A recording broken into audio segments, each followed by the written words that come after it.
Devils' Jack Hughes exits loss to Golden Knights with late-game injury. LAS Vegas, the New Jersey Devils suffered a tough 2-0 loss to the Vegas Golden Knights on Sunday night, but the bigger concern was the health of their star center, Jack Hughes, who left the game late in the third period after a hard collision.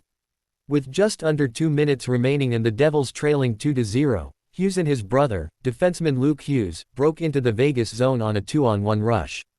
As Jack Hughes approached the net, his skates appeared to get tangled with Vegas forward Jack Eichel, sending him crashing awkwardly into the boards behind the goal. Keefe calls for a penalty, ejected from game. Devils head coach Sheldon Keefe expressed immediate concern after the game but had no concrete update on Hughes' condition. "Tough to see him go down," Keefe said. "He's going to need further evaluation, and obviously, it didn't look good. We're going to take our time to determine the full extent of it." Keefe was visibly frustrated with the officials, arguing that Eichel's involvement in the play warranted a tripping call. Instead, Keefe was given a game misconduct and ejected with 1:48 remaining.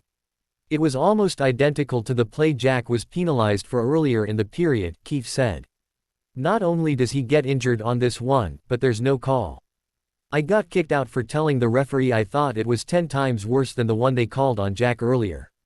Emotional locker room, uncertain outlook. Following the game, Luke Hughes was seen visibly emotional as he entered the locker room, prompting the media to be escorted into the hallway to give him privacy. Jack Hughes, 23, has been the Devils' offensive leader this season, leading the team with 27 goals and 70 points.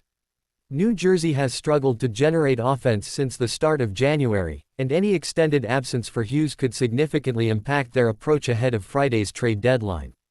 This isn't the first time injuries have sidelined Hughes. Last season, he missed 20 games due to injury and finished with 74 points as the Devils failed to reach the playoffs. The year prior, he played 78 games, tallying a career-high 99 points while helping New Jersey secure the number 2 seed in the Metropolitan Division and a second-round playoff berth. Familiar faces, familiar frustrations. Ironically, Eichel and Hughes were teammates just last month, representing the United States in the Four Nations face-off. Now, with Hughes' status uncertain, the Devils must quickly regroup before their 5-game road trip concludes Tuesday against the Dallas Stars.